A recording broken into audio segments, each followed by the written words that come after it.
এই অঙ্কটা কিন্তু পরীক্ষায় অনেকবার এসেছে এবং কিভাবে এই অঙ্কটা তাড়াতাড়ি করবে আজকে দেখাবো সেই ট্রিক। এই অঙ্কটা করতে গেলে আগে এটা বুঝতে হবে, যদি এক এরকম করে ঊর্ধ্বক্রমে বাড়তে থাকে তাহলে তার যোগফল তাড়াতাড়ি কি করে করবে। এক কতবার লেখা আছে? একবার। এখানে কতবার আছে? দুবার, তিনবার, চারবার, পাঁচবার। তো একটাকে যোগ করলে তুমি কত পাবে? 1 2 3 4 5। নিজেরা যোগ করেও মিলিয়ে নিতে পারো।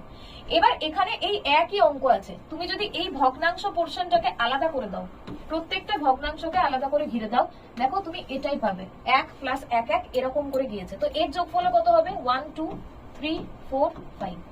দুটো করে হাফ যোগ করলে 1 পাই, তো দুটো করে হাফ যোগ করো +1।